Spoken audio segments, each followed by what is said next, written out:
undoubtedly, one of the most exciting things we have seen at Rapid Plus 2024 is the Hollywood Showcase, where attendees are able to see directly how 3D printing can be used to make Hollywood magic come alive.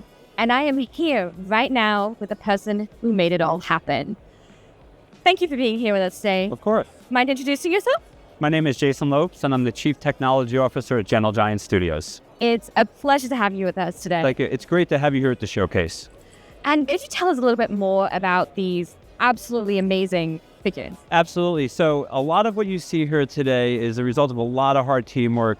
These are for theatrical releases. These might be for theme park entertainment. So what you might see here might consist of a lot of traditionally fabricated elements.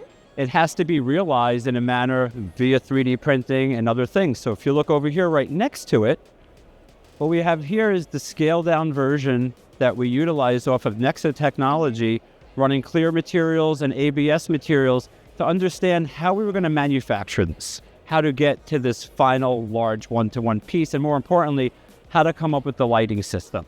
There was many iterations to get the lighting right, or at least approved for them. So all of these maquettes that you see here, this one specifically, these were done in various pieces, no different than the full-size ones, but it allowed us over 1 or 2 days to show different lighting effects and how this could be pulled off. So when the client approved the effect, then we were able to make the manufacturability instructions to understand how to construct them at full scale. It's a perfect example of utilizing 3D printing additive manufacturing early on in the development process for final manufacturing. Showing it in action, how it can be useful in a practical manner. You have. Let's take a quick tour of some of these other things because it's truly amazing. Absolutely. So next, I think we're going up to a very big part. Yep. And could you tell us a little bit more? Well, I'm sure everyone will notice this is Lord of the Rings. Yep. So this actually is subtractive manufacturing, so CNC foam milling. Okay. So no different than how we utilize anything else for 3D printing, but instead of, printing on a printer and adding up, we're actually starting with a huge block of foam and cutting it down. Once it's cut down, then we're able to go in and epoxy coat in, make it rigid, and do all more foam carving inside of it, bring out more detail, and come up with the final look. However, there are some 3D printed elements on here because, as we know, foam, you're kind of limited, kind of like in manufacturing, if you will. But look, all the chainmail, printed. So any elements that you see, like we can put in, like the ring, to work on that differently. High detail elements, great for 3D printing. And then the mass of the body, helmet, etc. will then go to foam. We'll do a hard coat and call it a day. This is a few pieces, so it comes apart nice and easy and comes back together easy. It's useful, and it really shows how additive manufacturing can be used with other technologies as a perfect complement. Complementation is where it's at, and you mesh all different disciplines together and you pull off a great result. Yes, absolutely agree with you there. Well, let's keep going. Okay. Even more that we have to see. Okay. Actually, this next one I think is even bigger. We might look a little small next to it. Okay.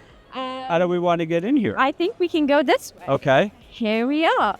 Well, I think the viewers will probably know this one as well. Can you tell us a bit more about, Jake Nitsuri from Avatar? Yeah. So these are really, really cool pieces, and they're kind of one of the more recent pieces, if you will. So we did these in quantity as well, low volume, not crazy, but these were for theme park as well as the El Capitan Theater, and of course for somebody's office as well. So these are all mastered one-to-one in SLA. But then when we get down to the fine details of other items, we can break out into other technologies, things like that, and then have them all come back together. But these are their one-to-one size. And the other thing that's really, really neat about this is if you look at the hair, like we printed that as an SLA master, but then utilize other fabrication techniques, like similar to what you would see, like if you went to Disney and you saw like a dock scene with like rope tied up on pilings and stuff. So kind of the same technique going on there if you look at it closely. Most people won't even realize that. No, it's incredible. Yeah. It really looks like hair to a certain extent. Exactly. Not what you expect from 3D printing usually. Exactly. Well, I think we're going to keep going as well as there are some things with a bit more detail to show us here.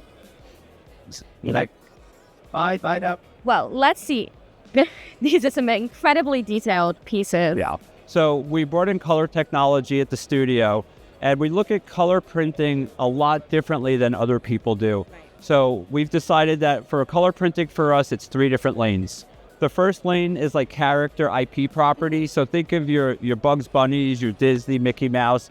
These are things that are set, designed, have colors that are their colors. So we want to tackle that lane specifically to be able to match color, but more importantly, have an item that comes out of this process looking like a product and feeling like a product, not looking like a 3D print.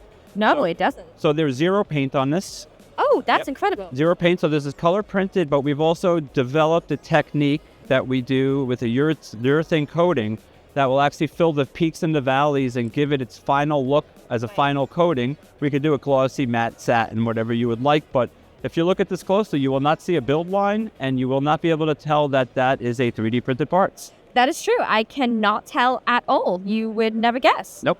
Well, actually, while we're on the topic of Thanos, I think we have something else over here which is even more representative of him, which is, of course, his very famous gauntlet. Yep, so this is a big exploration for us. This is actually our first step into metal 3D printing. Oh, wow. Yep, so this is stainless steel. It's done in 2 parts, so I'll show you real quick. It engineers together, comes apart.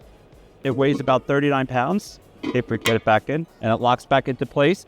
So done in stainless. Then we polished it out from there, and then we've done some traditional inkings to give it the weathering look that was wanted. Right. And then for the gems and stones, actually printed them on our Mimaki color printer and tinted them intrinsically right at the printer level. So if these were to cut in half, that tint is actually all the way through.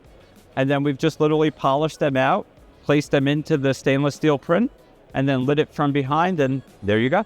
And if I put it on, can I get rid of half the universe, or? I think you could, but it's probably too heavy to put on. Like I said, it's about 39 pounds. The thing's massive, but we're very happy with how this turned out. And this has really kicked off our next steps into more printing in metals for a lot of our fine art customers. Well, absolutely. Well, we cannot wait to see what comes out next from Desert Giant Studios. Absolutely. It's always fantastic. And thank you once again. Thank you so much. I appreciate that. Thank you for coming by.